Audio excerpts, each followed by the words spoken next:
What's up, everybody? Y'all come on in. Y'all come on in. Do a little group sharing over here.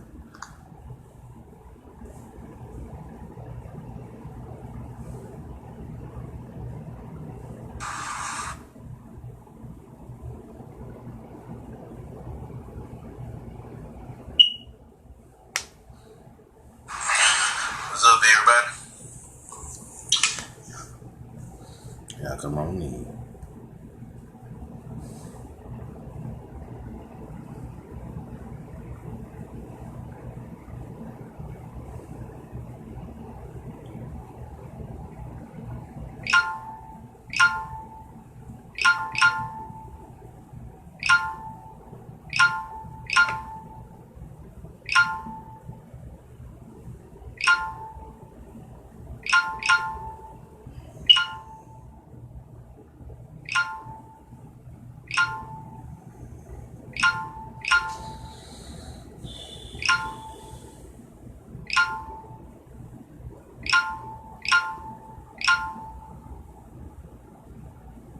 Y'all come on in. We gonna get it in.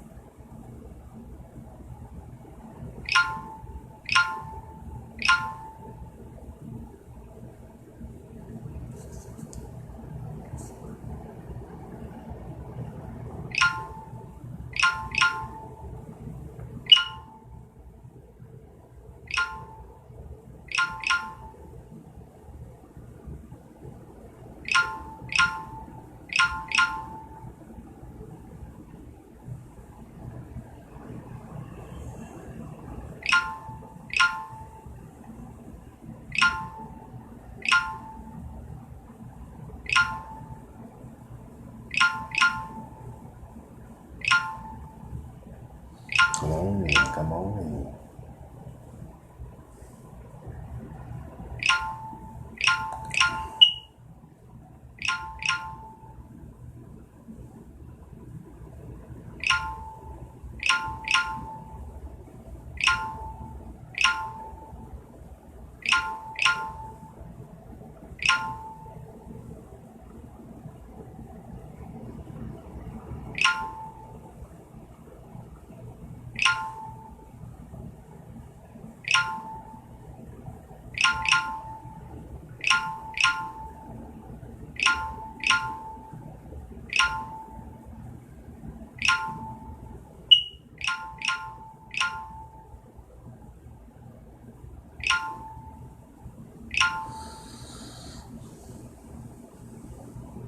Y'all come on in.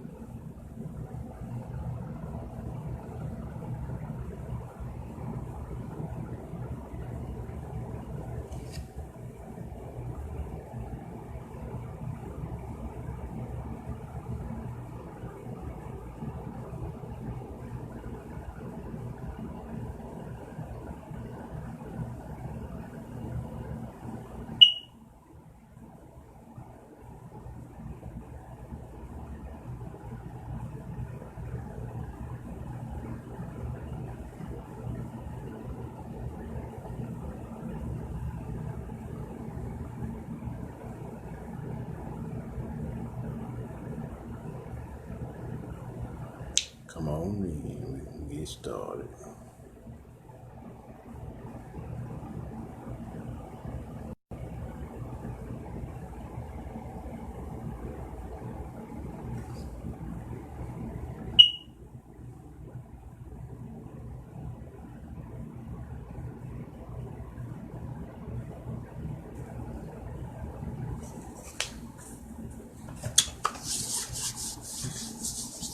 Y'all come on in. You can share this with your friends if you like.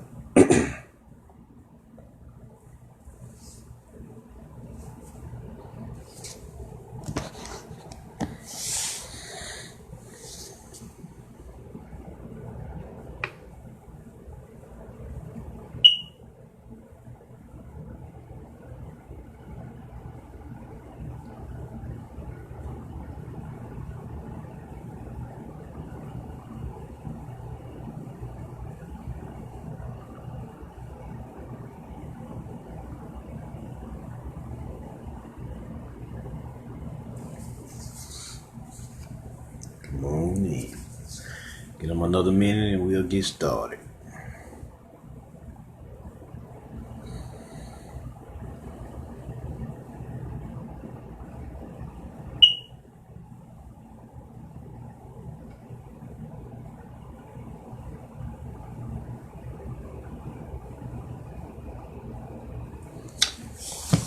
All right, let's go in here. Let's go in. Now, today we're going to talk about, well, this is going to be the beginning of my American Jedi series, of course. So, what's going on here? They are talking about this American Jedi. I'm gonna focus on the American gangsters this time for their storyline. And we're going to talk about them. And I come back and deal with other aspects of the American Jedi, other different groups who played their role in America. You see what I'm saying? In the Americas, because I'm going to do not only North America, but later on Middle and South America. So, let us begin. Now, as we well know, the gangs in America have a deep history, especially a lot of them rose up during the 20s and 30s, which I'm gonna get to them later. I have a whole section on them. So don't worry, I got a whole section on them. We gonna start with not only just a street gangster. We gonna talk about the Black Panther Party as well. How this connection between the revolutionaries and the gangsters. You know, so we know what's going on here. So let us begin. We'll start 50s, 60s, 70s. How about that? Now, during this time, there was great turmoil in the 60s, right? Everybody was waking up. Everybody was starting to see how fucked up this system was, right?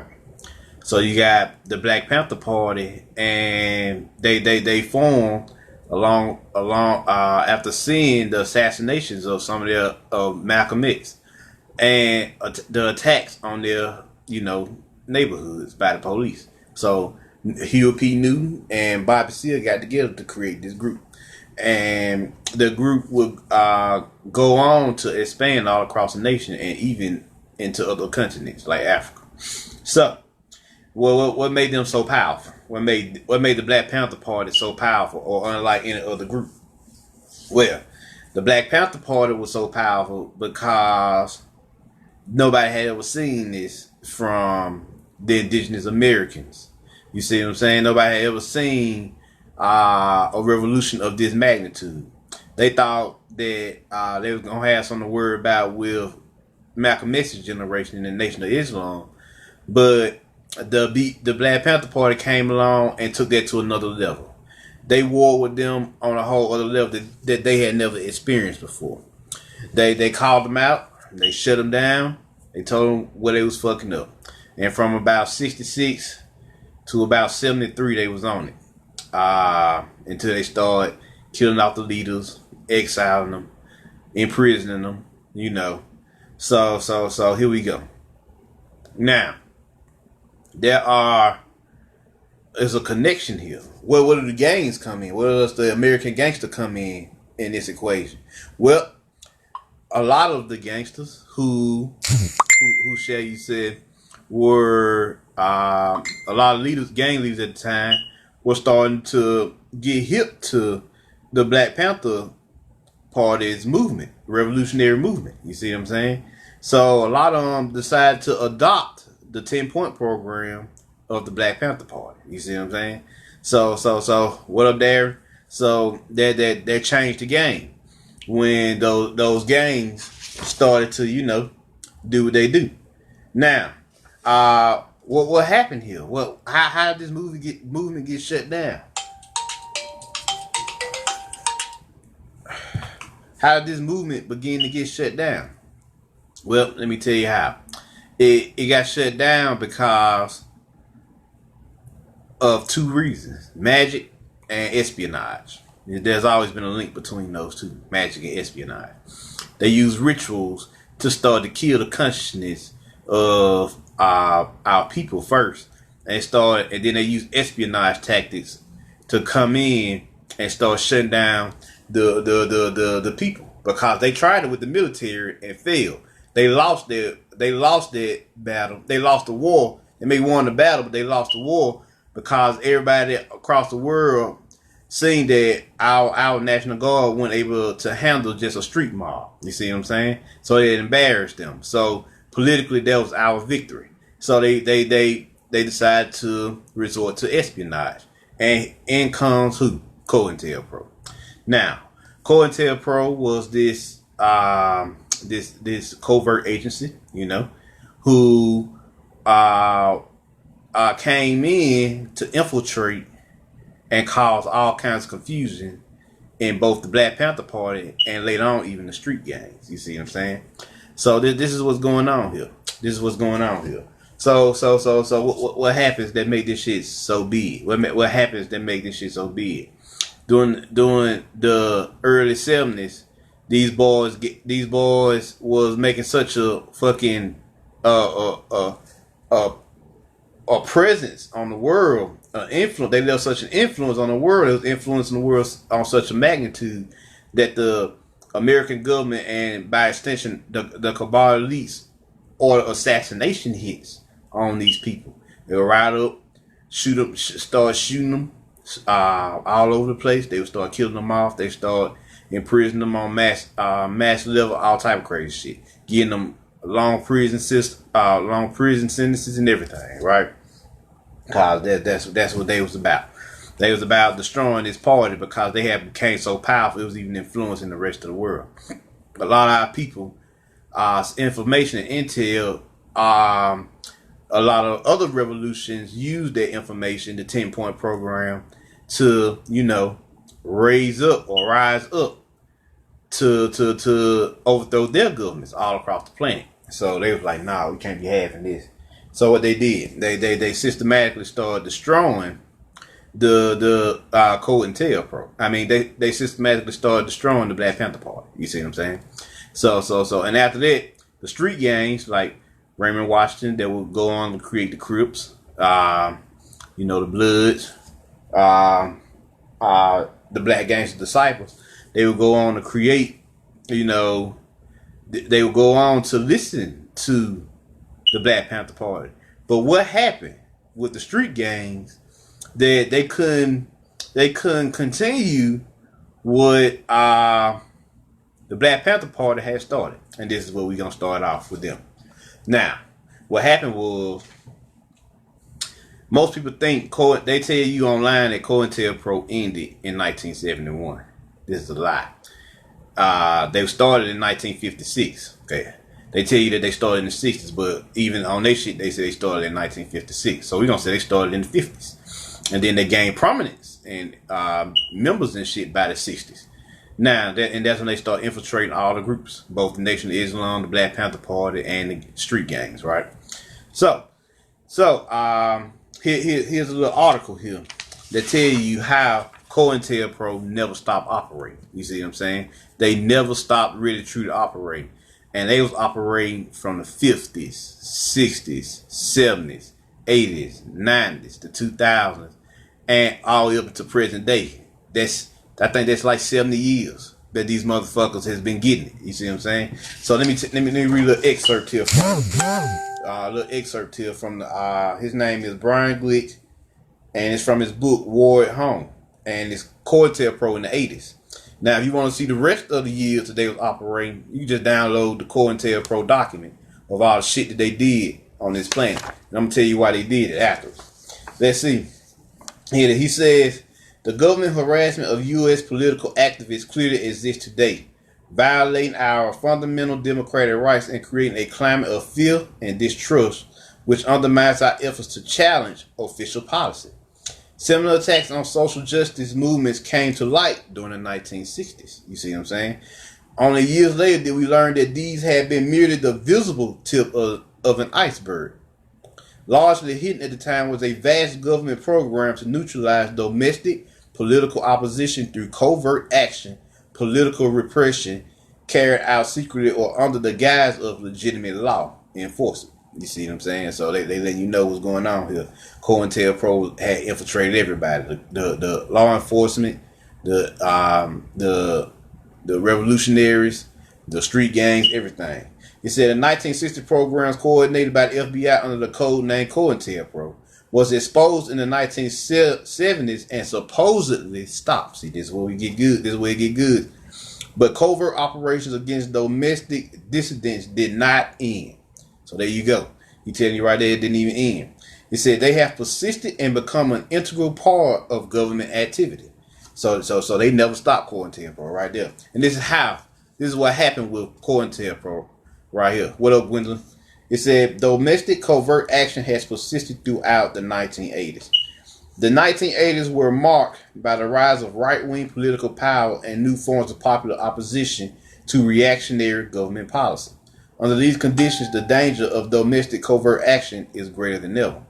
Since the vast majority of COINTELPRO type operations stay hidden until long after the damage has been done, those we are already aware of represent only the tip of the iceberg. Far more is sure to lurk beneath the surface. My bad. Most of today's domestic covert action can be kept concealed because full government secrecy has been restored. So they rebuilding their covert programs, they covert agencies, right? So check this out. The Freedom of Information Act, a source of major disclosure about COINTELPRO, was drastically narrowed in the 1980s through administrative and judicial reinterpretation as well as legislative amendment. It said thousands of government files were shielded from public scrutiny under presidential directives that vastly expand the range of information classified top secret. So these motherfuckers was just in the 80s was going in. They were going in so hard they couldn't even fucking release that shit. So here you go. Government employees now face censorship even after they retire.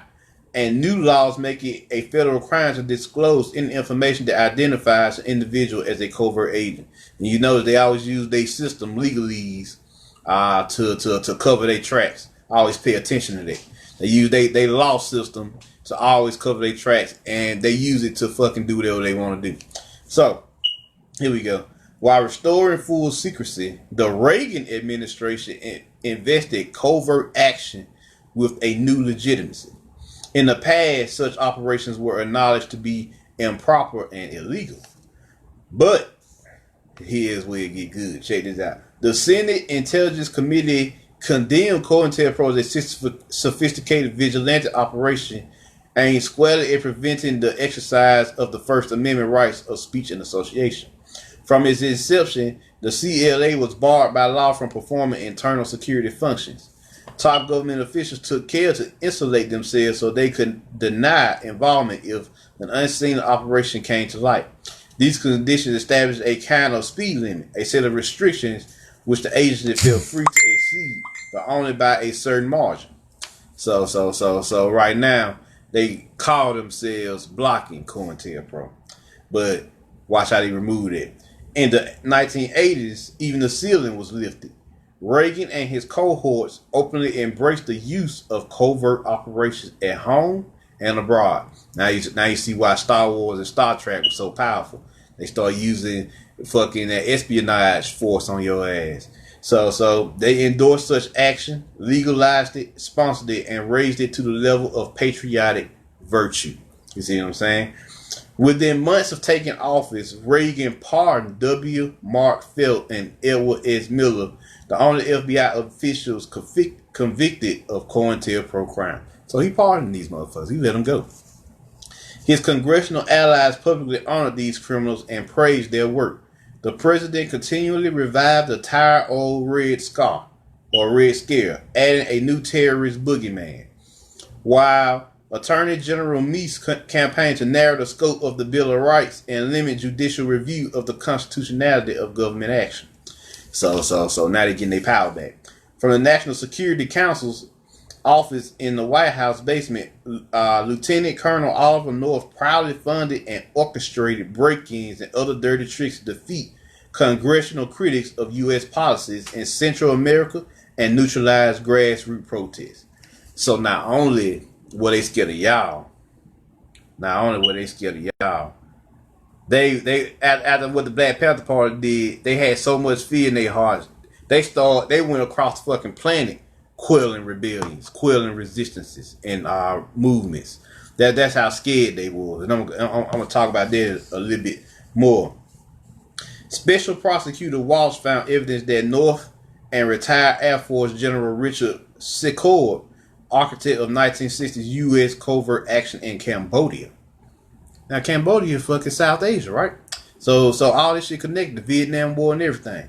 Used Iran-Contra funds to harass the Christ Institute, a church-funded public interest law group which specializes in exposing government misconduct.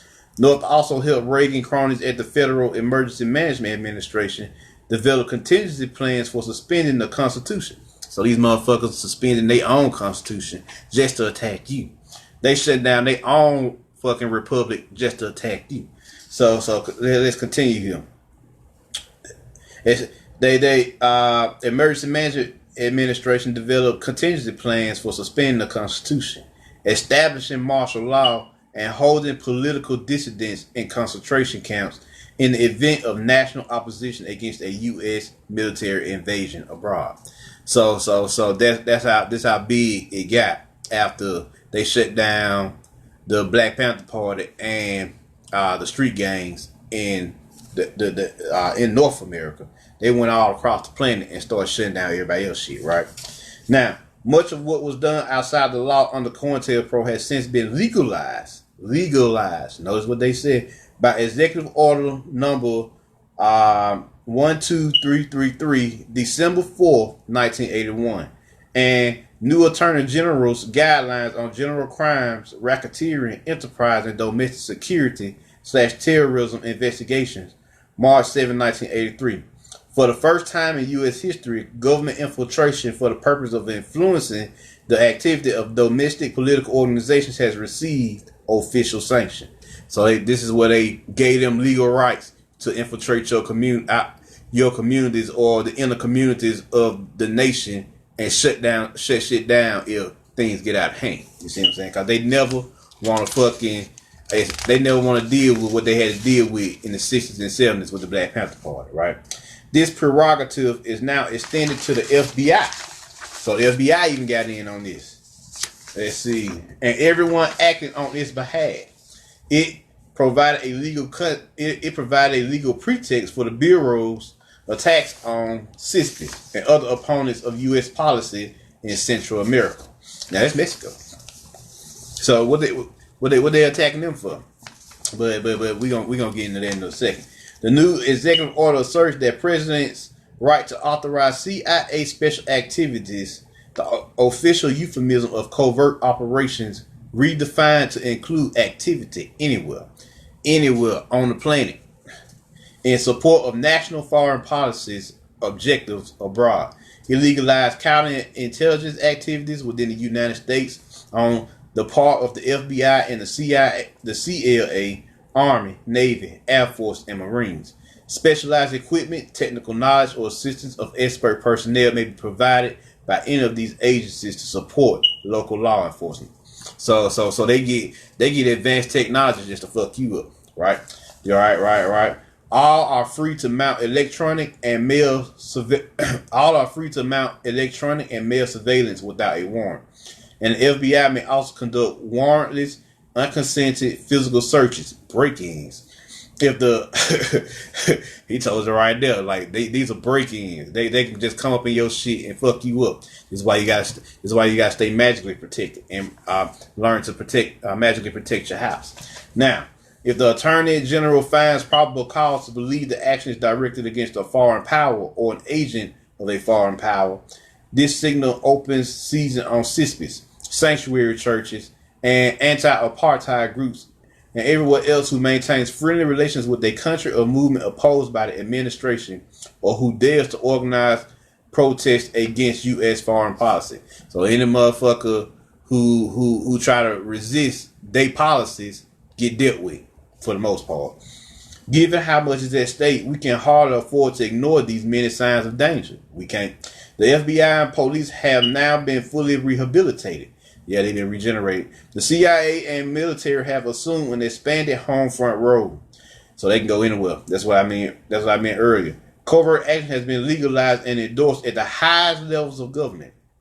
See, this is what we talking about right here. Shit. Official secrecy has been restored. Government harassment of domestic dissidents continues unabated. So you can't even stop them from fucking infiltrating your shit because they legalized it. Evidence of current infiltration and clandestine disruption is surfacing at an alarming rate.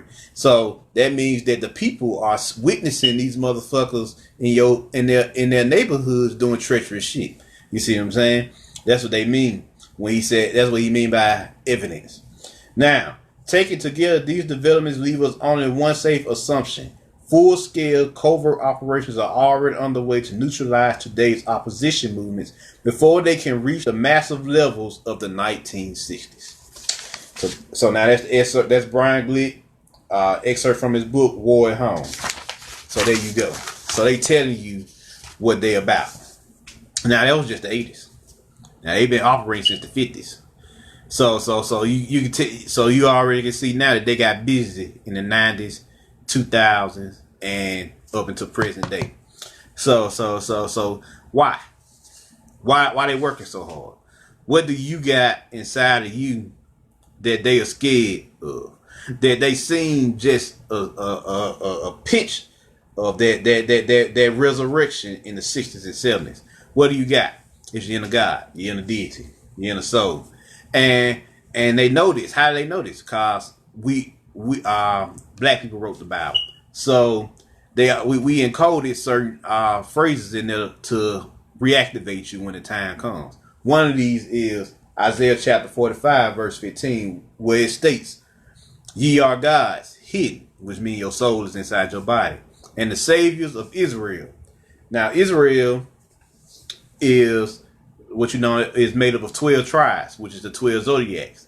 And now the 12 zodiacs correspond to the 12 anatomical glands in your body. So what they saying here is you are your own savior. You see what I'm saying? You are your own Jesus, your own God. You see what I'm saying? So because the soul inhabits this physical body with these 12 anatomical glands. And since you are the savior of yourself, by extension, you are the savior of the planet Earth. You see what I'm saying? Of the world. Because you decide to incarnate down here, your soul has a natural agreement with Earth soul or the soul of the heart chakra to help heal her and ascend her. You see what I'm saying? So that's your mission. That's your goal. So this is what they were scared of. These motherfuckers were so scared of what happened in the 60s, they made sure that it would never happen again. First, they took them down, and then they infiltrated the street gangs. Now, let's talk about this street gangs. How did they destroy the street gangs? They locked up or killed off or ran the original gang members into exile. They locked them up, imprisoned them. Locked them up, killed them off, or ran them into exile. So once they did this, and I wish I could call my teacher and got his documents, cause he met a military dude, and the dude gave him the documents on what these motherfuckers did with the gangs. See what I'm saying? That one of these COINTELPRO mission statements on what they was gonna do with the gangs. They literally implanted their own agents in the gangs, right? They will help these gangs rise up to become the gang leaders, and they will have these gang leaders. What about you? They will have these gang leaders do what? They will have them, instead of protecting the neighborhoods like the original gang members used to do, they had them terrorize and destroy the neighborhoods. They changed the laws of the gang of the original gangs. Now, how did they do this? First thing first, in order to do anything, you got. If you want change, you gotta create chaos. So what they do, we gotta kill off the original gang members first, because they still have what the gang members call the knowledge. You see what I'm saying? They still have their sciences. They still know that they're gods. So we gotta pit them against each other. So they had to pit the Crips against the Bloods. They even went on to pit the Crips against themselves. That's what they had to do. And through this gang war, they killed off a lot of them, and it was easier for them to hire more informants, hire more agents to infiltrate gangs and create gangs of their own so that they could go and kill off and kill off and destroy all the original neighborhood gangs. I was reading one day that came across my study, which I found to be funny. You had gangster Crips, and then you had neighborhood Crips.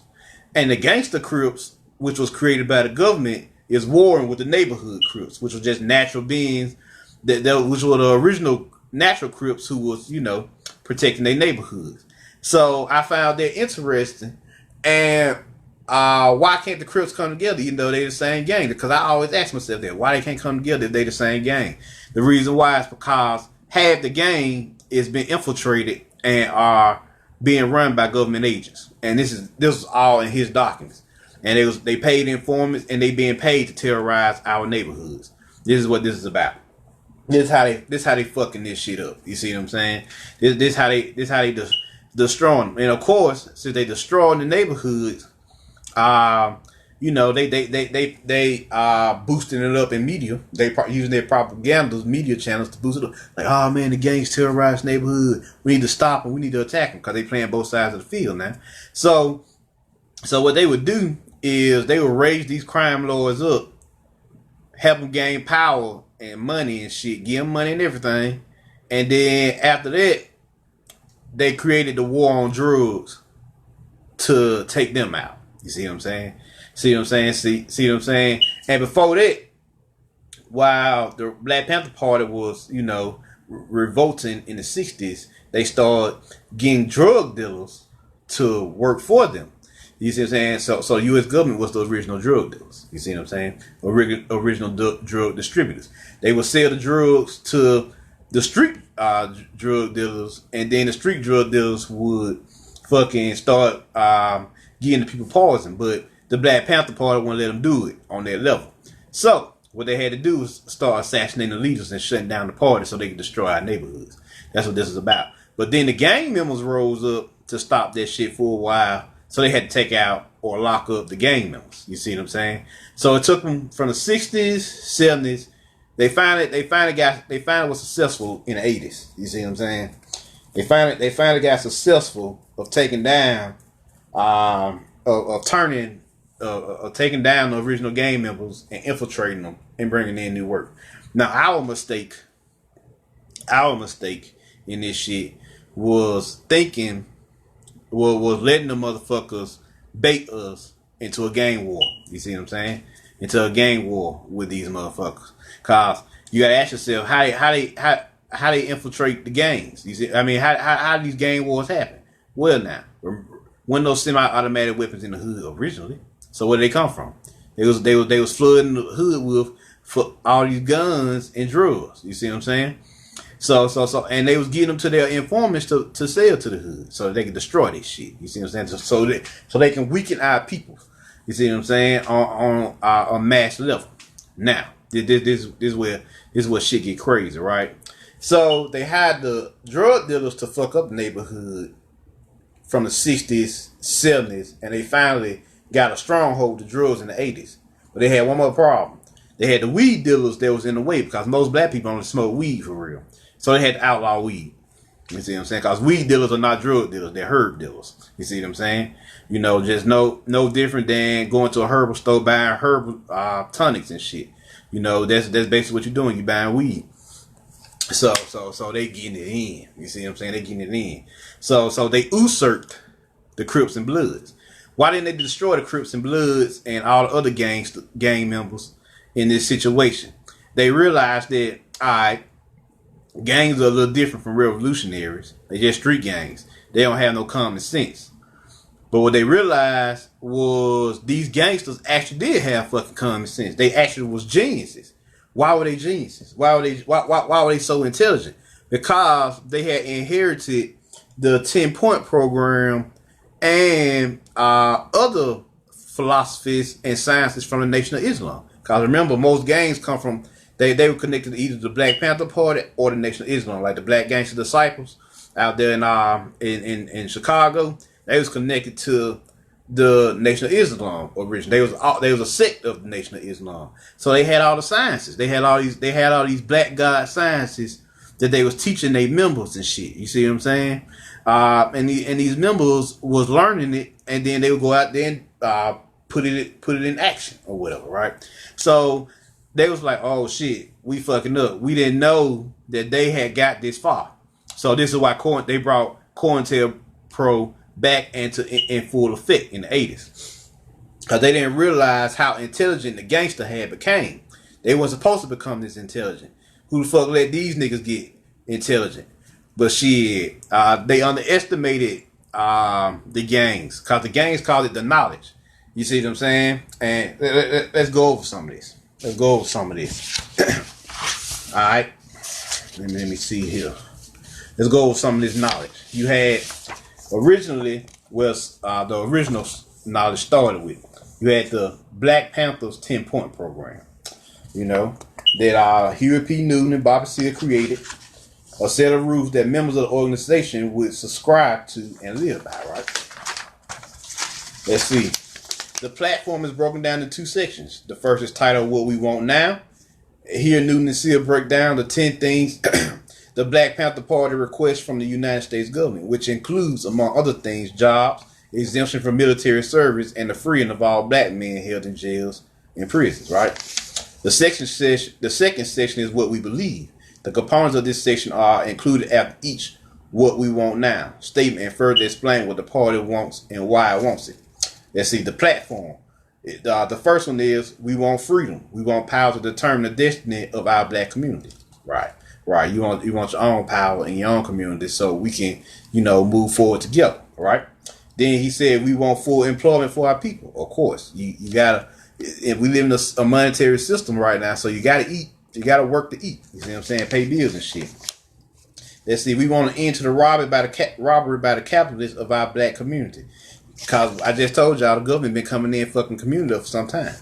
He said it right here. We believe that this racist government has robbed us, and now we are demanding the overdue debt of 40 acres in 2 years. Only if he knew now that they calculated that shit, and it's up to like trillions of dollars.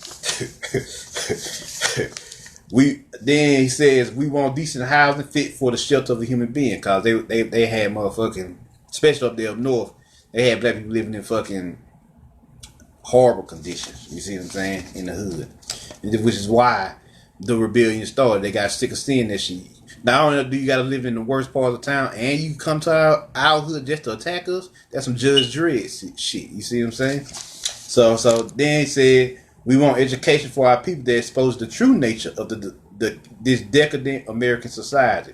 We want education that teaches us our true history and our role in the present day society. See, this you really do want that. You got to have education, intelligence. Now you see why the gangsters were so smart. This is what they was learning. This was part of the knowledge. I'm gonna go over more in just a second. In the present day society, let's see. We want all black men to be exempt from military service. Of course, you don't want to fight for these motherfuckers. Hey, they don't even like you here. You gotta go over there and fight for them and die for them. And if you make it through that shit, you gotta come back here and deal with their bullshit on a higher level after Vietnam, cause they was even bigger assholes. So then we want an immediate end to police brutality and murder of black people. Of course, true. Of course, you definitely want that shit. That deals with the survival of your race, right? Then he said we want freedom for all black men held in federal, state, county, and prisons. And we want freedom for all black men held in federal, state, county, and city prisons and jails. Yeah, because most of them was locked up unlawfully. You had some drug dealers in there, but most of them, and some killers, but most of them were in that bitch for no reason, especially during the 60s where they were locking up every fucking body. If they even thought you was part of this resistance, they came after your ass. So now, we want all black people, when brought to trial, to be tried in court by a jury of their peer group or people from their black communities as defined by the Constitution of the United States. Yeah, exactly. See, Black Panther Party knew they shit. That's why they were such a threat. Then they said we want land, bread, housing, education, clothing, and peace. So this is what we talking about. What up, Sherry? This is what we talking about right here. So this is what's the 10-point program that they put together.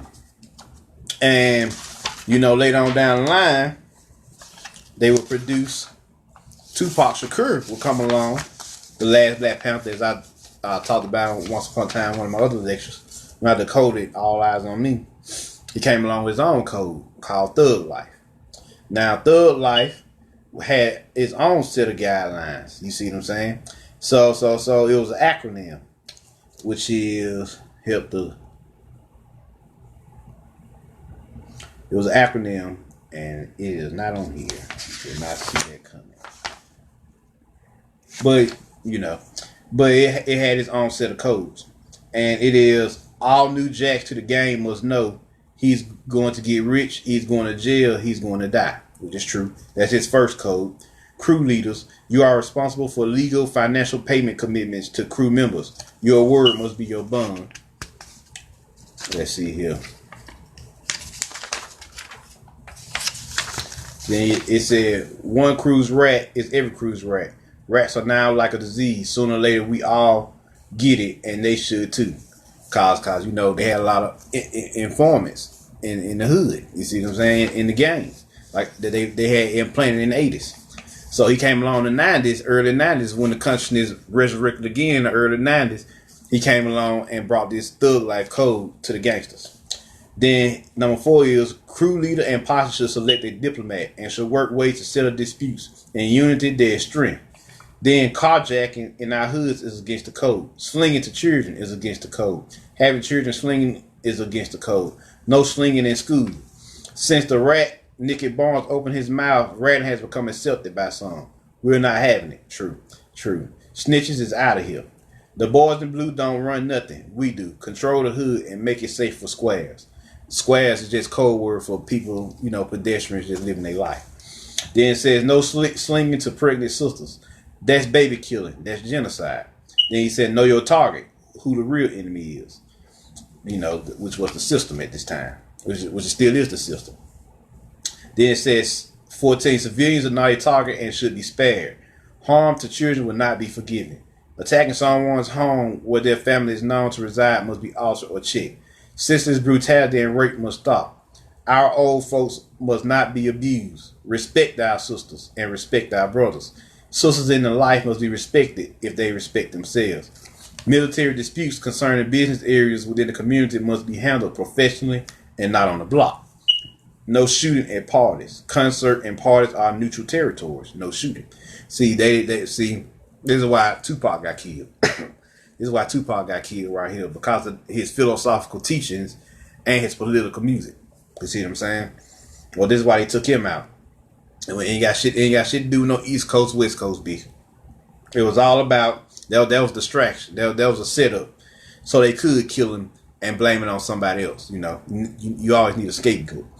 So no shooting at parties. Concerts and parties are neutral territories. No shooting.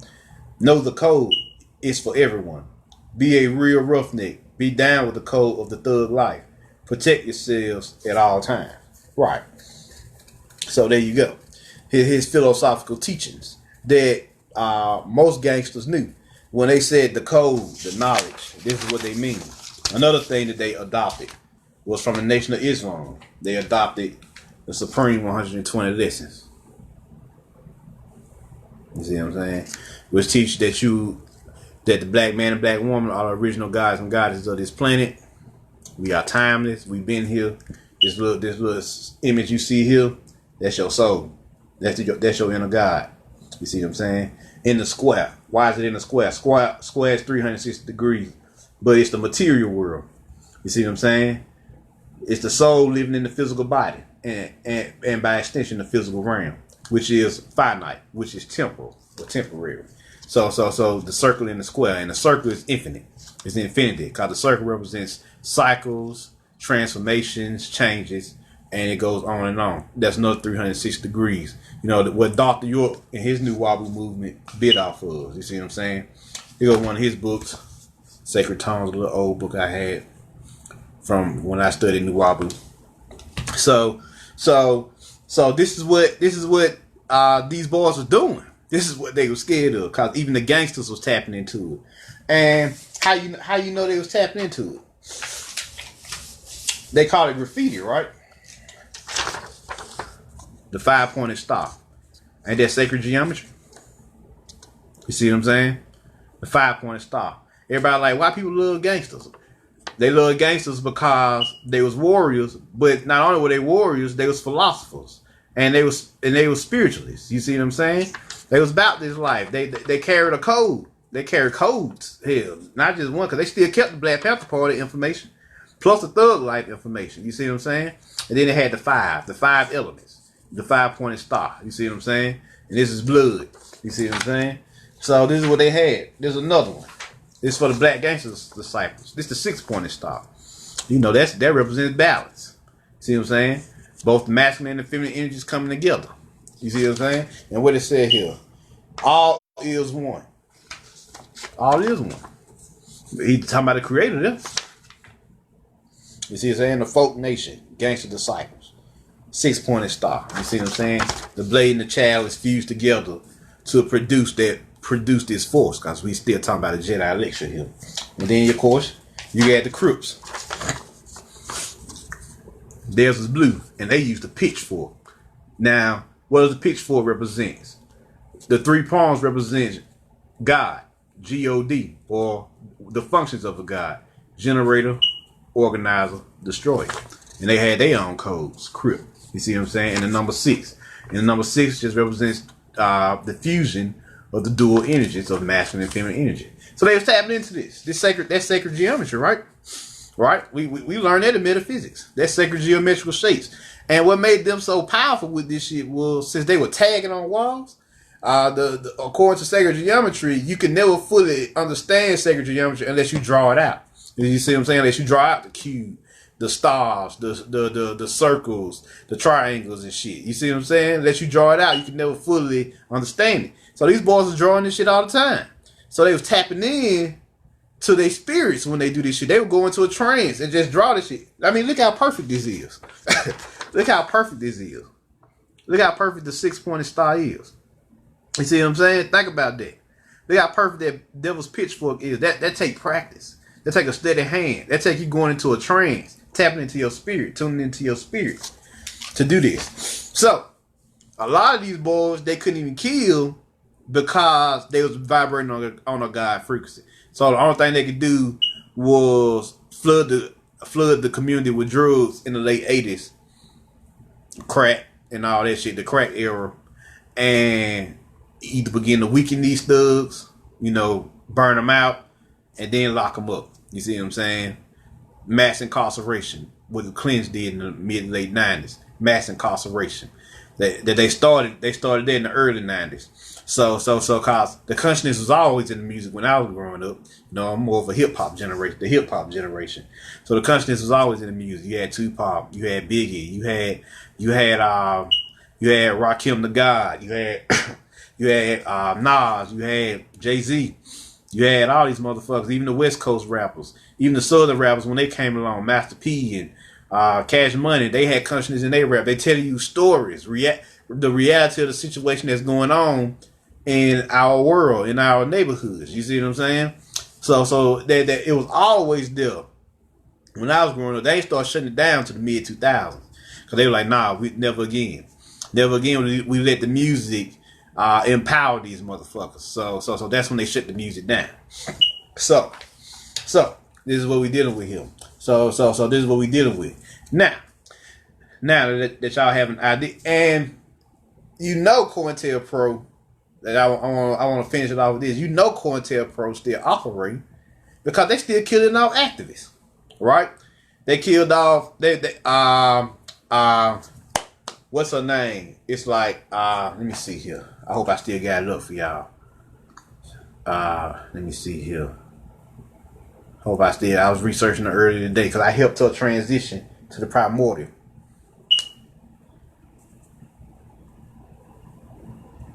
Let me see here.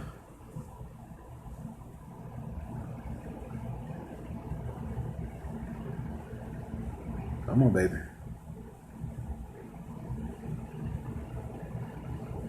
I think her name was she was the Brazilian activist that they killed last year. I think it was Maricana Franco. I'm not sure if I'm saying that right. Let me make sure here.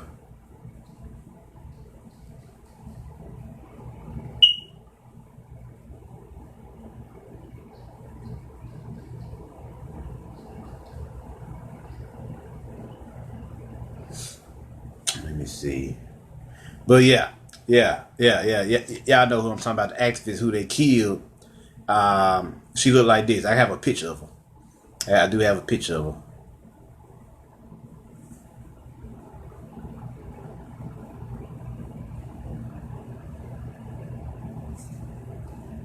At least I thought I had a picture of her. Ain't in here. Activist killed in Brazil.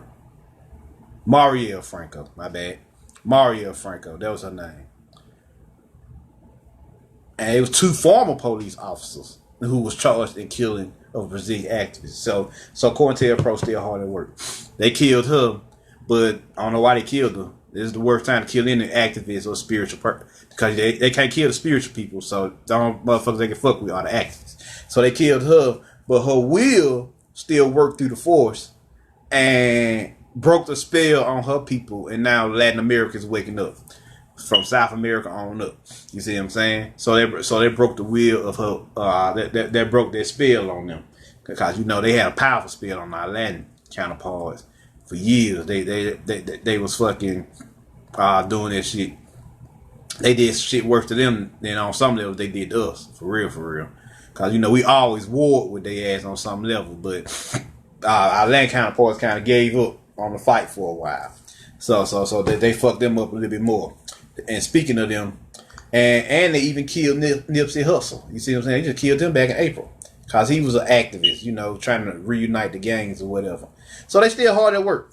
Don't let these motherfuckers fool you. They still hard at work. They still about this life. They still sending down assassinations on enlightened individuals who are trying to free their people.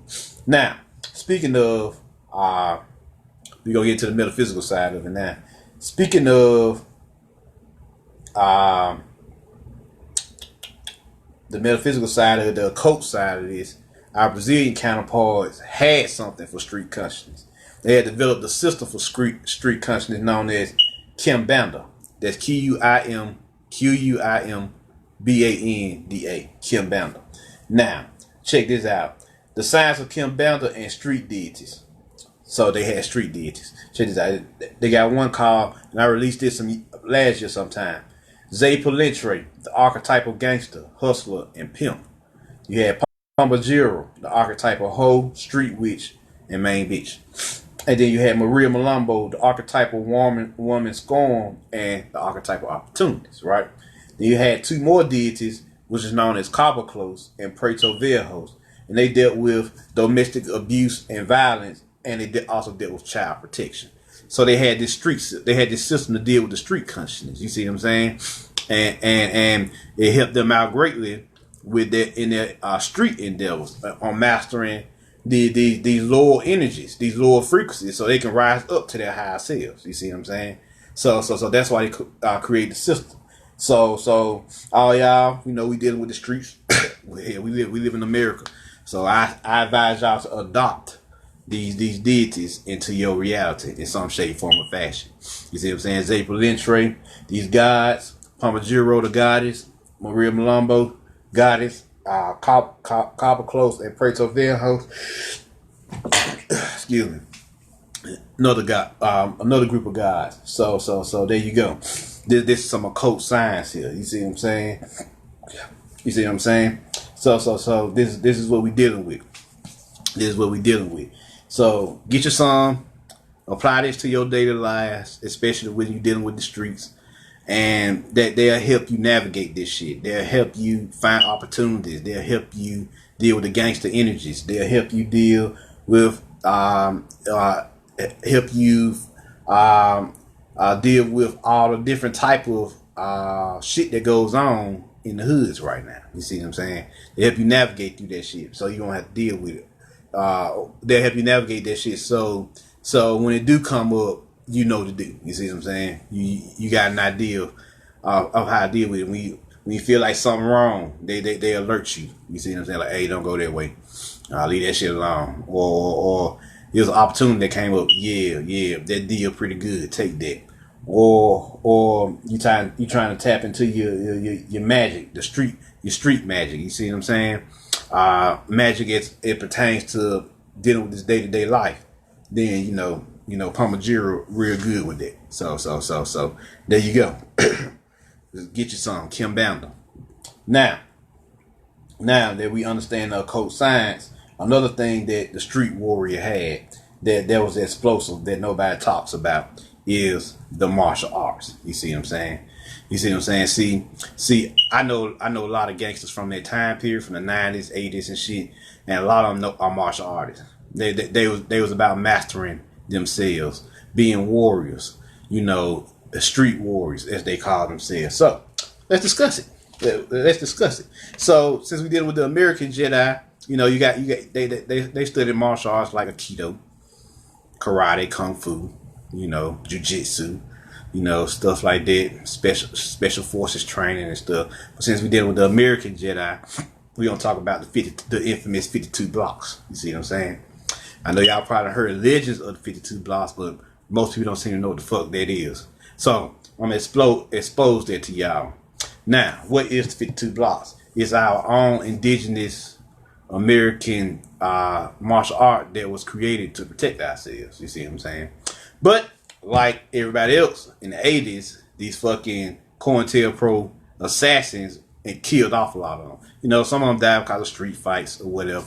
Or they died because they was beating motherfuckers up and they went and got guns and shot them. Also, that happens too.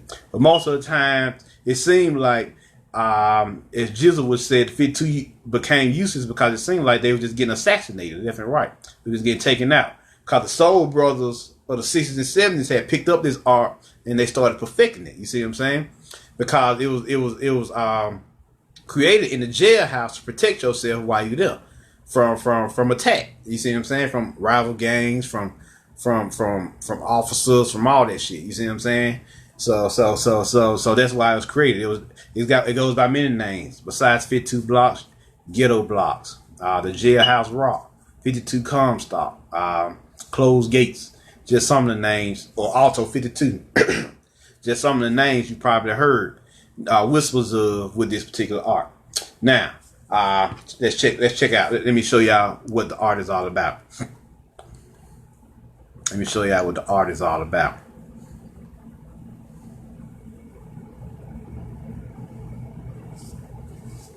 Here we go. Y'all can see it good.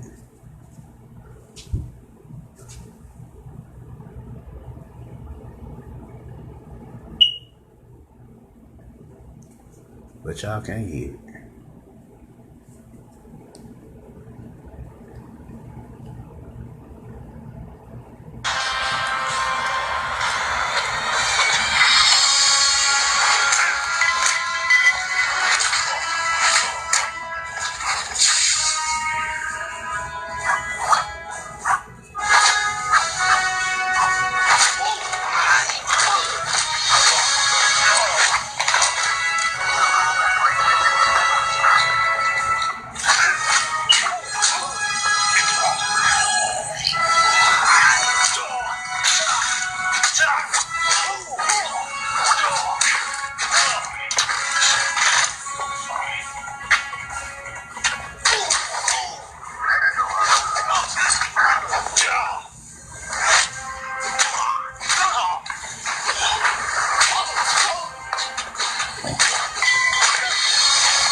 So there y'all go. Now y'all kind of see why. Now y'all kind of can see why they went and shut that shit down. Cause them boys is unbeatable. when nobody fucking with them. So they had to shut them down. Now that was Diallo Frazier. He got some books. The Tower 52. This is one of them, which teaches you about the philosophical aspects of the 52 blocks and the spiritual aspects of it. And then you got Revelations of a Warrior. Also another book by him. Now that teach you his wisdom that he experienced while he was in the mafia, because he was in the mafia for a while. And so he was an enforcer. So then 52 proverbs or 52 thoughts, warrior proverbs. My bad. And so these are 3 of his books. Go check him out. Go check out his work. You also got Light Burley, 52 blocks info. And then you got Coach Cool, 52 blocks South, and various others. But go check out the art. So we have our own indigenous martial art. It's chaos and soul mixed together. And it can be, since it's a hybrid art, it can be fused with any other art on the planet.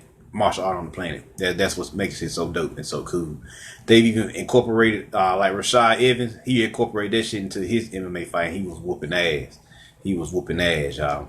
So that's why they killed off these boys, because they was passing it down to the next generation of warriors, and they had to break that shit up because them boys is unbeatable. They was moving. You see what I'm saying? You ain't never seen that shit before. It was like, damn. You seen him? You seen him? He from that generation. You see what I'm saying? Them soul brothers of the 60s and 70s where he was about that life. You see what I'm saying? He was straight warrior. He was getting it, and they couldn't fuck with him. You see what I'm saying? And so he developed his own style. He's more proficient in ghetto blocks. See what I'm saying? He lived out there in LA, and so you know, and he was teaching you all these revelations in these books that help you both spiritually and physically and mentally. You see what I'm saying? So you become a complete warrior. And what made warriors so powerful, how they can go out there and knock off heads and have the most spiritual excerpts, is because the warrior path, because of them having so much direct experience, is the quickest way to enlightenment. You see what I'm saying? That's why I always encourage anybody, especially guys, to take up martial arts. But I encourage anybody, ladies too, take up some form of martial arts to protect yourselves. But not only to protect yourselves, for the spiritual side, the occult side of martial arts too. Learn to sit with yourself, so you can learn from yourself, so that you can then continue to evolve into your best self. You see what I'm saying? So you know, check that out. You know, get you some, learn you some, whatever. It can be applied, you know, to any of your daily martial arts, your regimen, and anything, right? So now, let's move on to the infamous niggas to God. I know y'all know what this is, and I know y'all know about this. Now, this is what this inspired the hashtag for this particular lecture. Now, what did he mean by which was rise of the super niggas? What did he mean by niggas to gods? Now, a nigga is already a god. That's why he outlawed the word. Now, niggas to gods is just basically teaching you how to purify your psyche so that you could become a true and living God. You see what I'm saying? Because even though niggas are gods, they've been programming your psyche with all this bullshit for such amount of years, and you got to deprogram this shit so you can get free. You see what I'm saying? So you can be free of this bullshit that they've been doing. You see what I'm saying? To your mind, to your heart, and to your spirit, and to your body. So this is what this book was all about. You know, releasing yourself. These books are all about releasing yourself from this darkness. You see what I'm saying? This toxic chaos that they program inside you. These lies. So this is what niggas to God is all about. So y'all go check them books out if y'all like. I just want to have a little excerpt for them. Now, let's get to movie decodes. Oh yes. I got 2 of them for you. And we will wrap this up. Now, there's 2 movies I'm going to decode here. I'm going to first start off with the movie Hooper. Yes, sir. The movie Hooper. Y'all know what this is. Most of y'all have seen this, especially my elder blacks. And what makes Hoodlum so powerful is, it's a true story. Ellsworth Bumpy Johnson actually lived. Shout out to the ancestor. And the shit that happens in this movie, he actually did. That's what makes this shit so powerful. Now, it says here that Ellsworth Bumpy Johnson, 1906 to 1968. Ellsworth Raymond Bumpy Johnson was an American gangster in Harlem. This is what I meant earlier about telling y'all about the original gangsters. You see what I'm saying? The original OG gangsters from the 20s and 30s and 40s. You see what I'm saying? That generation who was truly about protecting their neighborhoods and shit. Even before the Black Panther, they made the Black Panther Party look like they was just playing. Cause the boys in the 20s, 30s, and 40s wasn't hearing that shit. You see what I'm saying? They wasn't hearing it.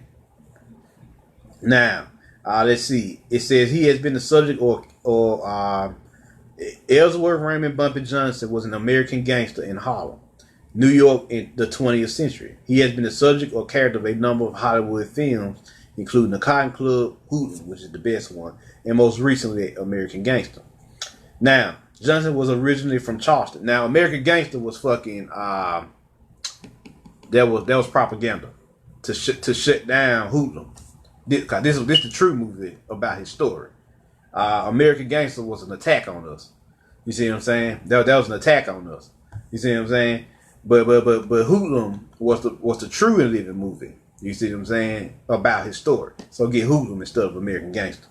Let's see. Johnson was originally from Charleston, South Carolina. During his formative years, his family moved to North Harlem.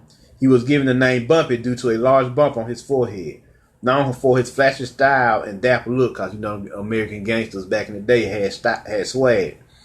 Johnson was at various times a pimp, a thief, and a burglar. He was always armed and did not hesitate to resort to violence to achieve his objectives. Right now, by his 30th birthday, Johnson had spent almost half his life in prison. During those periods of incarceration, he read incessantly and developed an affinity for writing poetry. Some of his poems were published during the Harlem Renaissance. Check this out.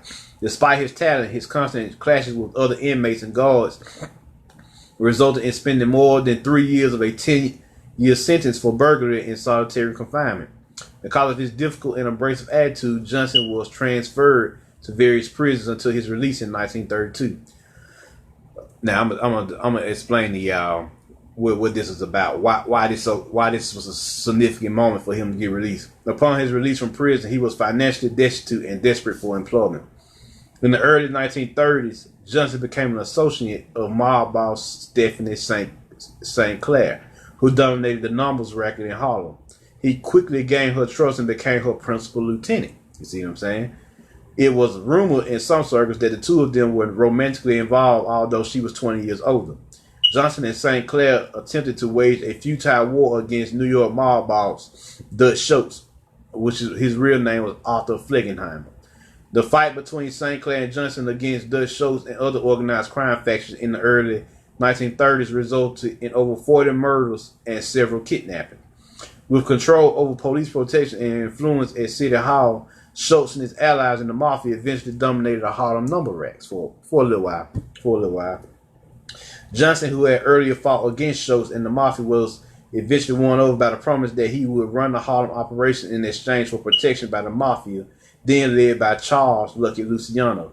The arrangement lasted for 4 decades. So this is why Harlem was in good shape for so long. You see what I'm saying? In spite of his tough guy persona, Bumpy Johnson became known to Harlemites for his help of cash and gifts to many impoverished blacks in their community. See, he was taking care of his people. Despite his control over organized crime in Harlem, Johnson was frequently in and out of prison. In December 1965, frustrated by police surveillance of him, see, this is what we're talking about right here. And it's funny, he died. Check this out. In December 1965, frustrated by police surveillance of him, he staged a sit-down strike at a police station and refused to leave. He was arrested and charged with refusal to leave a police station, but was later acquitted by a judge. Ellsworth Bumpy Johnson died in New York City in July 1968 of a heart attack at the age of 62. So this the shout out to the ancestor here who was about hills. Ellsworth Bumpy Johnson. So it's funny that these original gangsters was about protecting their neighborhood. Yeah, they was cold hard killers. Oh yes, yes, yes, yes. But well, I'm talking to y'all about hoodlum, because hoodlum put the metaphysics in it. Now, the word hoodlum is magical in itself. It's an anagram. Now, hood can refer to an area, a place, or a body of people. So automatically you can say hood means body, right? Now the word loom is Latin for light. So it's actually loom hood or light body. And she said it in the movie. St. Clair said, I see that you still have the light in your eyes, Bumpy, because he never gave up on building up his mind and intelligence. Now, why was he summoned? Why was he summoned? He was summoned for a reason. He spent 10 years in jail and dealing with this bullshit and struggling or whatever. But he was summoned for a reason. You see what I'm saying? They was putting so much pressure on Harlem. Harlem at this time represented the heart of New York. Remember that. Harlem was because of the Harlem Renaissance. It became the heart of New York, which means it became the heart chakra of the city. You see what I'm saying? So everybody was most of the time was vibrating on their heart chakra. You see what I'm saying? They had their daily struggles or whatever, but that's mostly what they was vibrating on. They even showed you in the movie where they had green tickets, which I found was funny, because that was what they was vibrating on, the heart chakra frequency, which is green. Now, rarely do you have or is summoned a tri-god. You see what I'm saying? He was three gods. He was Heru, the champion deity. He was Zay Pilintre, the archetypal gangster, hustler, and pimp deity. And he was Baron Someday, a death god. He was all three of these in one. That's what made this dude so powerful. Now, he got out of jail. He went to go help the madam, St. Clair. And when he got out, he found out from his cousin Illinois that she was being attacked by this rogue mafia gangster by the name of Dutch Schultz. You see what I'm saying? Nobody could stand his ass, even the mafia. And they was kind of looking for reasons to kill this motherfucker. Well, they found it in Ellsworth Bumpy Johnson. You see what I'm saying? Because the mafia killed him. You could go research his part of the story, but it's in the movie. Lucky Luciano's boys took his ass out because he killed one of his people, and that triggered a civil war, which wasn't really a civil war. It was pretty much a staged massacre for the most part. So, a staged assassination, shall I say? So, what goes down here? What goes down?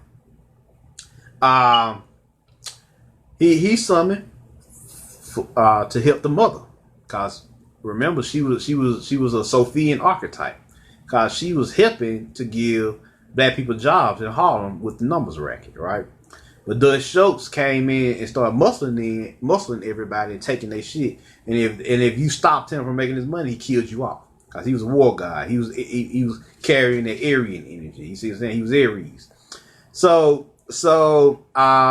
shit go down in the movie, and it's funny. Illinois give him a gun, which is his lightsaber. Yeah, I know that, right? Yeah, I know that. But remember, this is still an American Jedi election. This is a Jedi election. The gun was his lightsaber. I talked about this in my Excalibur video back in some time ago. I tell y'all that Excalibur, or the Kundalini energy, always take the form of a particular weapon. There's always a group of beings who are masters of these weapons, and they are known as the Jedi of the age. So, in this case, it would be the gunslingers. You see what I'm saying? They were gunslingers. That's what gangsters was at this time. That was their weapon of choice. They lightsaber of choice. You see what I'm saying? They Kundalini force of choice, because that's what had happened thanks to the cowboys, the revolutionaries, and everybody. And the resurrection of the gun, or the rise of the gun at the time. This became the Kundalini energy, or the Kundalini force of the age of the last 2,000 years of this era. Which before that, it was the sword, Excalibur, the age of knights and samurai and all that. And then before that, it was Merlin's scepter, or in ancient Egypt known as the Wa scepter, which is the age of magic. You see what I'm saying? So it didn't transform. So what's going on here? He gave him his lightsaber, which he carried for the rest of the movie, by the way. I think he carried it for the rest of his life because he connected to it. He connected to this frequency. And what goes down? What goes down here? What happens here? They attack the mother, which is Sophia. That's who St. Clair represents. They attacked the mother and they locked her up, right? So when they locked her up or whatever, Dutch Show set her up on tax charges or whatever, tax evasion charges. So guess who took the throne? Bumpy. Now the mother gone, is all left to the father to that Baphomet energy, the God to protect his people, the war God, the death God to protect his people in this case. So he rose to power. So what did he do?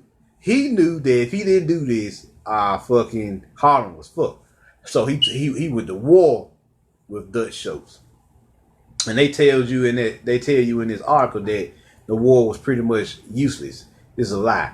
They was whooping Dutch shows ass. They show you this in the movie. They was whooping his ass in the movie. Now what happened was they caught Illinois, which was his cousin, and they tortured him, and he told them the information about the numbers, the tickets that everybody write on for the numbers, and Dutch Schultz's judge used it against him to try to get him off the streets and locked up. Now, what goes down here is because he was a master of whiz of chess. They didn't put that in there. Yeah, he was a master of chess. So he was playing the game of chess with his ass. So he taking them out. He wiping them out. They going to war with each other, blowing up each other's buildings, killing, kidnapping, fighting for control of the turf. Fucking Ellsworth is fighting for his people, and goddamn Dutch Shoulders is just fighting for money. He just want to take this shit, and once he take it, he can destroy Harlem how he see fit. You see what I'm saying? So Bumpy wasn't having that shit. So he attacked him, fought him until they found the lotto tickets, the numbers tickets, and tried to shut him down. So what he do? He go and make a deal with Lucky Luciano, who is funny. He could not stand Dutch shows, which is good for his situation. So what he do here? He make this deal and set up. He sets up Dutch shows to get wiped out, and he set one of his boys up for the fall, and that triggered the war, the civil war between them. And luckily Luciano had Dutch shows assassinated. So from that point on, Ellsworth paid off. I forget he wasn't in here. He wasn't in here, but he paid him off. He in the movie though. The governor or the mayor at the time, he paid him off for protection of Harlem. So that's why Harlem was untouched for 40 years. So he had no problems with the cops for 40 years. And then he had protection from the mafia for 40 years until he died or whatever, right? No, he had protection from the mafia even after he died. You see what I'm saying? For some time. So this is what we talking about here, protecting your peeps, your peepettes. So becoming gods again and goddesses again, and your energy explodes out and you protect your people around, right? So at this time we were still locked down, so they had to do it the old fashioned way. With wits and their guns, which were their lightsaber, and through fighting for the most part. They had to do it the old fashioned way. So they fought these boys and took them down and saved Harlem, which was at the time the heart chakra or the heart field of New York. So, and this will go on to spark a huge conscious revolution in Harlem and rise up many people of consciousness later on down the timeline. You see what I'm saying? So this is what we're talking about. This is what we mean when we say protect your way, because you never know how your decisions affect the timeline. You see what I'm saying? So because of his decisions, because of his war efforts, because of him caring about his people, later on, that sparked a conscious revolution that would go on to help a lot of people well into the late to early 2000s. You see what I'm saying? You know, there was a lot of them kind of corrupted up there now, but back then, you know, it was pure. You see what I'm saying? They was about it. So check out the movie Hoodlum and the story of Ellsworth Bumpy Johnson. Now, the second movie what I want to talk about here is The Dark Tower. Now, what is The Dark Tower in this movie? This is with Idris Elba, another gunslinger, you know, spiritual warrior who took up the cause to protect his way of life. Now, Idris Elba is a gunslinger, and it's funny. He part of this particular group of group of gunslingers that are descendants of Arthur L, or King Arthur as we know him. And his guns are crafted from the steel that made fucking Excalibur, which we know as made from the steel of the swords, which we know as Excalibur. You see what I'm saying? So check out their creed before I get into what they said. Let's see here. It said the gunslinger creed. I do not aim with my hand. He who aims with his hand has forgotten the face of his father. Now, what is the face of your eye? All right, we're back. I aim with my eye, which is your first eye. Then he said, I do not shoot with my hand.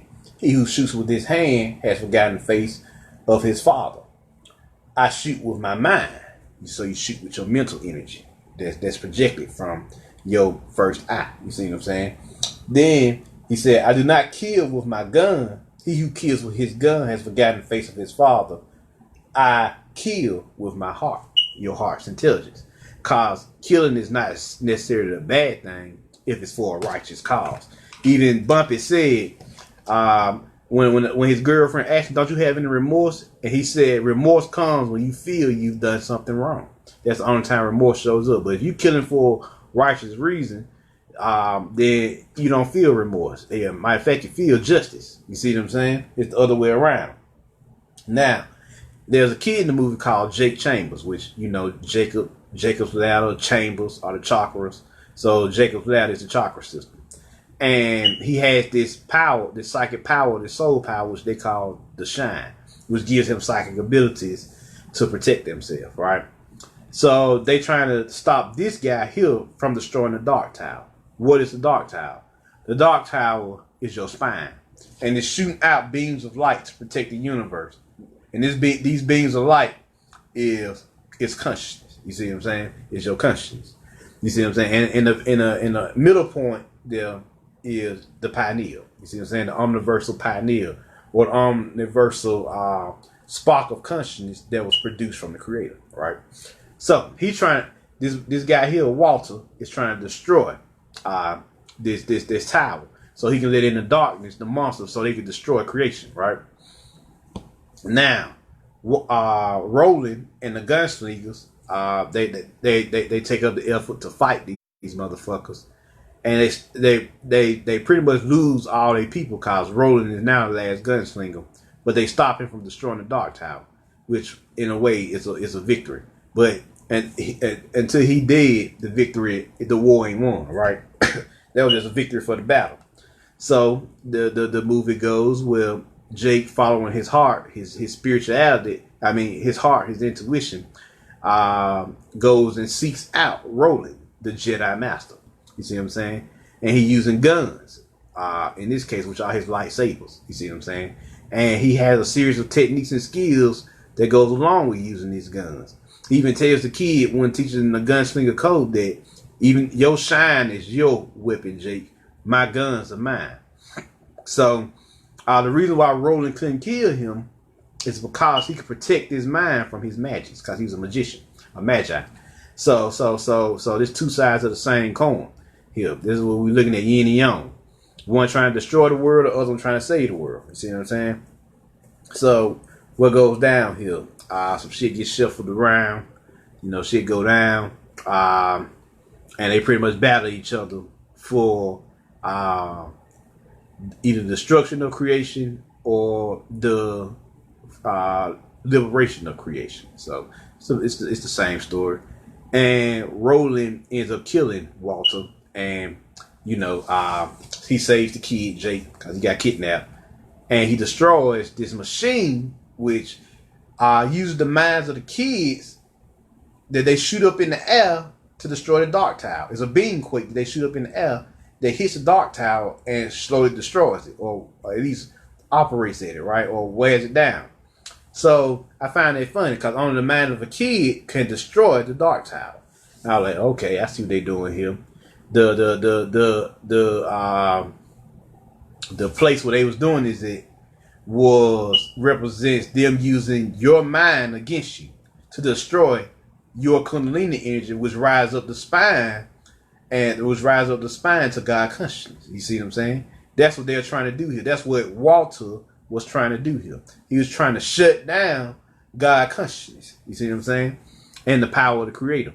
So Roland and the kid Jake went on their journey of the hero to stop this motherfucker from destroying the Djedi energy. You see what I'm saying? The Djedi pillar, the Djedi force. You see what I'm saying? So they stopped him from destroying the Djedi force. Because it's funny, they were both spiritual warriors, but one chose the dark side of the force in destroying the creation, and the other was fucking with the light side of the force in protecting creation. Because this ain't a protect our world, destroy our world. Nah, because the dark tower housed many worlds. And why is it called the Dark Tower? Because the dark means melanin. So it's the melanated tower. You see what I'm saying? Which kicked out consciousness and generated consciousness all across creation. Source melanin, as I called it. And it rolls up your spine, and the Kundalini energy, the Kundalini force rolls up your spine so that you can achieve God consciousness, this force. American Jedi lecture. and Roland and Jake would go on to stop him from destroying, creation. So there you go. So this is what this movie was about. It's a great movie. Jedi, versus the Sith, and showing you how the Cabal, the Sith in Star Wars is destroying the world, and it's time for the Jedi. Cause when Jake first found Roland, he was fucked up because on the inside, because Walter killed all his people plus his father in front of him, right? So his heart was taken over by vengeance, and Jake had to remind him, "Nah, you being single-minded. We ain't trying to stop him for your vengeance. We're trying to stop him from destroying the Djedi force, the Djedi pillar, the spine. You see what I'm saying? The consciousness of the world, the super consciousness. You see what I'm saying? We're trying to stop him from destroying consciousness. So this is what this is what the kid who represented Roland's magical self in a child came to do. Remind him of his mission, because he had lost his way for a little while. So he came back online, and then he ended up beating Walter. So it was a great movie. Check it out.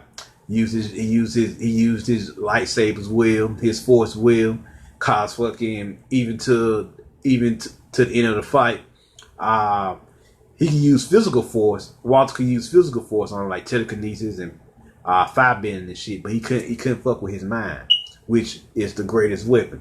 His mind was protected from his Jedi mind tricks, from Walter's Jedi mind tricks. You see what I'm saying? He was the only one in the cosmos that fucking he couldn't beat because his mind was protected. He couldn't defeat him mentally. So this is what went down, y'all. This is what went down. What up, Malcolm? This is what went down, y'all. So this is what the Dark Tower is all about. So go check it out. It's a great movie, very fun to watch, and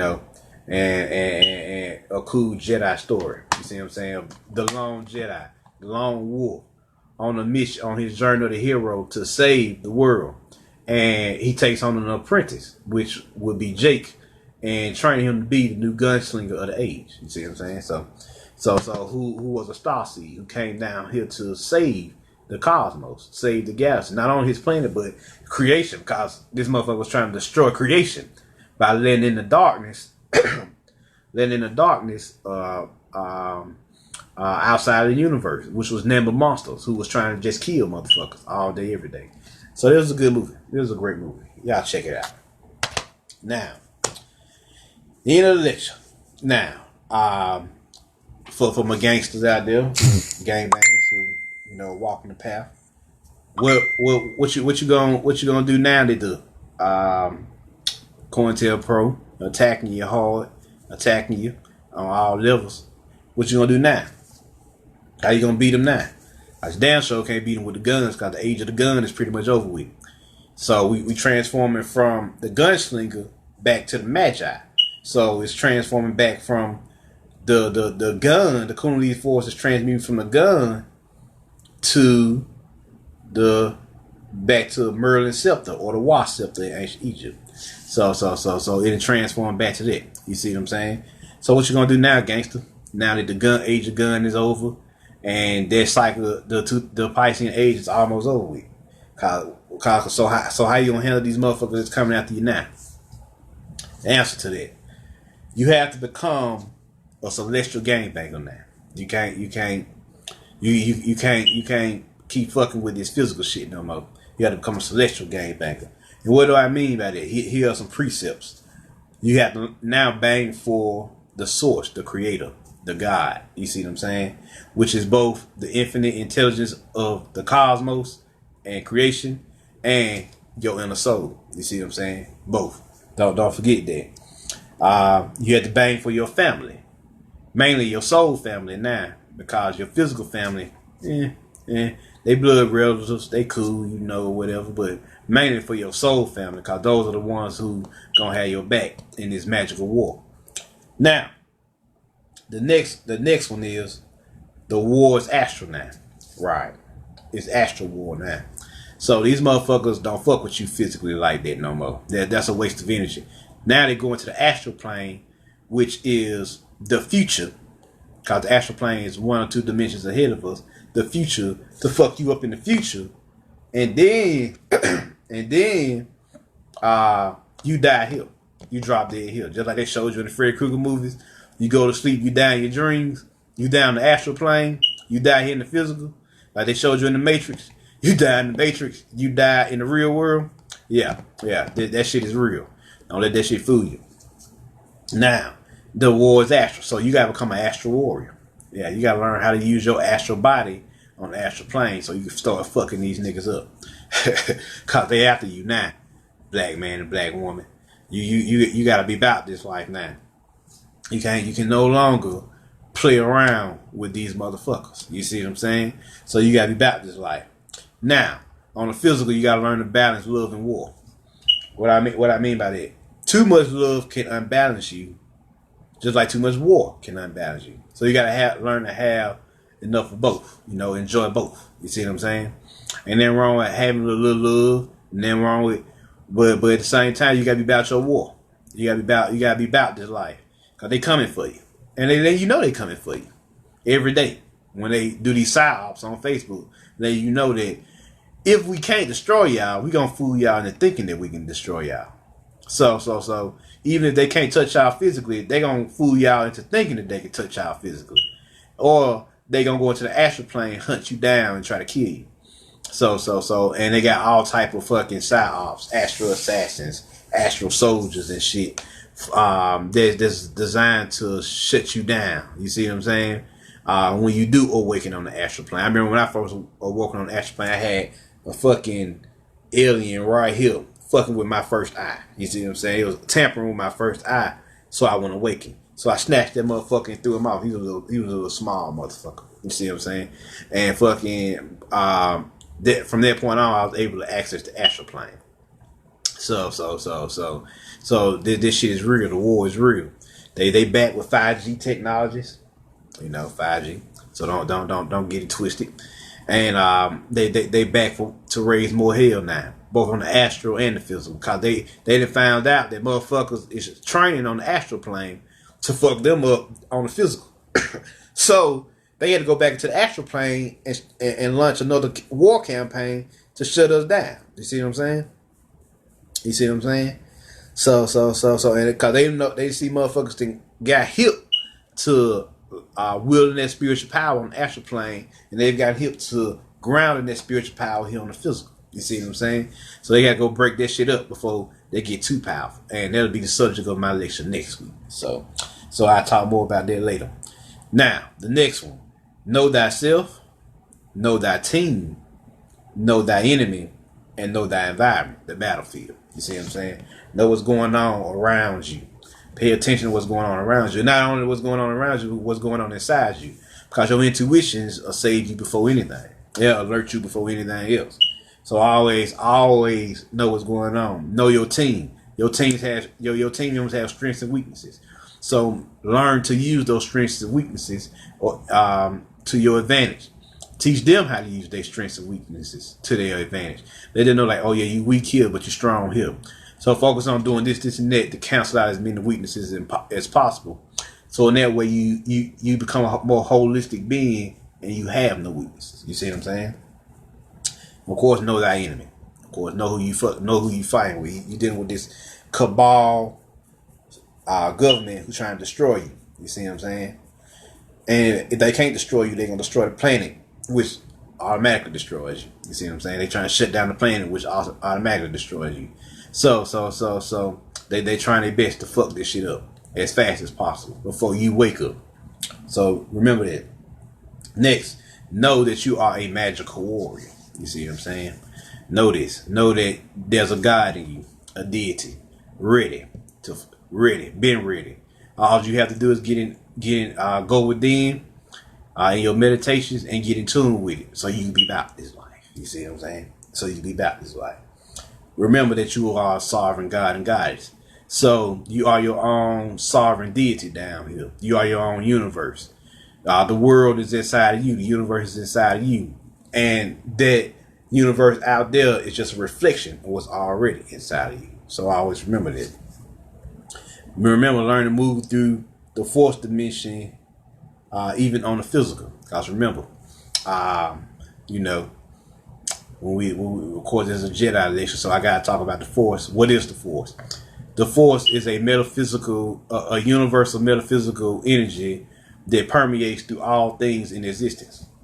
And you, as a sentient being, sentient consciousness, can learn to harness this force to gain strength and inspiration. You see what I'm saying?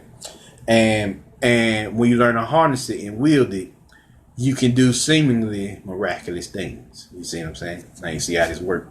So one of the abilities that you can learn is altar support, which is Latin for high temple. And this ability teaches you to meditate on the force. And while you meditate on the force, after a while, the force comes to you and presents you with a doorway that you can open and go through and enter the realm of the force. And once you enter the realm of the force, you become one with it, and you automatically become seemingly invincible and invisible to the people, the ordinary people around you, the NPCs, as my girl Lucy Living TV would say. So this is what's going on here. So you walk through this dimension of the force, so you can be protected at all times, even on the physical. You see what I'm saying? So this is a great ability to learn, and magic is called corpo fachado. Well, you just replace the word the force with the realm of magic. You see what I'm saying? So and corpo fachado is Portuguese for magically sealed or magically protected body. So check that out. So always remember, you are protected by the Creator. You see what I'm saying?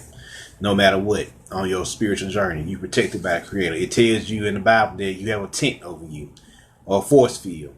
You see what I'm saying? Energetic shield that protects you from this bullshit. You see what I'm saying? That's going on all around you. This injustice that's going on all around you. You see what I'm saying? So next, know who you are at all times. Know that you your own master. You just down here mastering yourself and unlocking deeper levels of yourself. So never forget that. Never forget that you got to be a celestial gangbanger down here. That's the new Jedi of the age.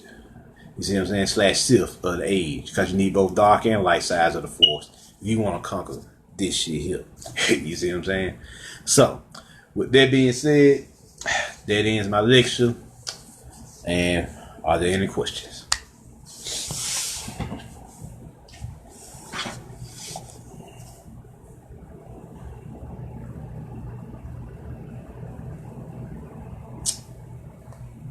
Are there any questions?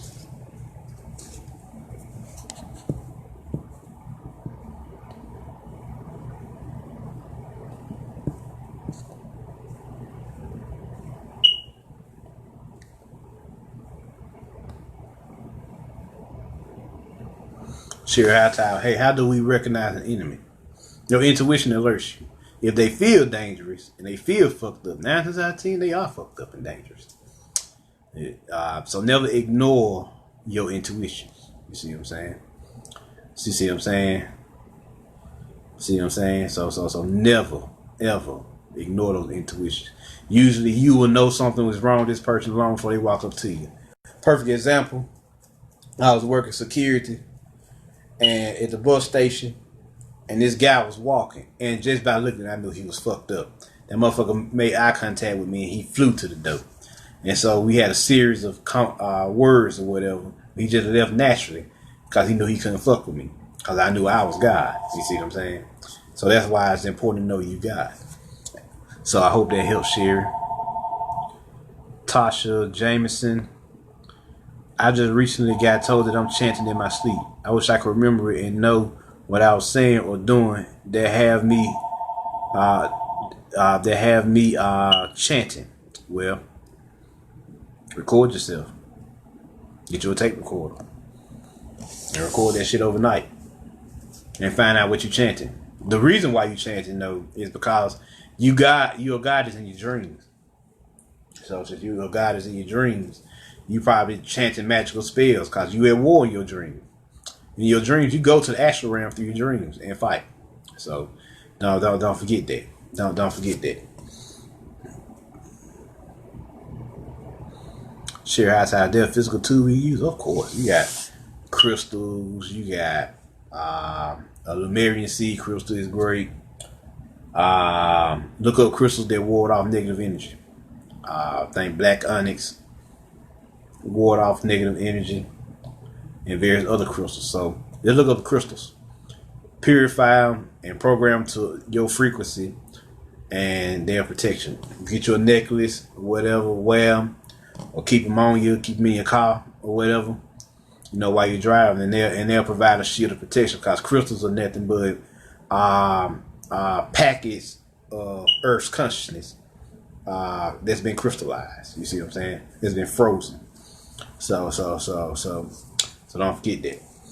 So I hope that helps. Are there any more questions before I get up out of here?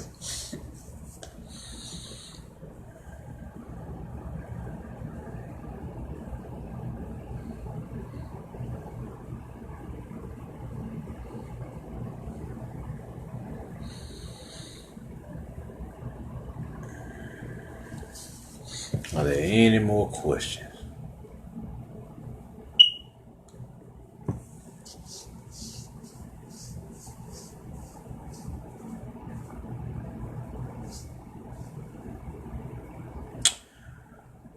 Well, alright.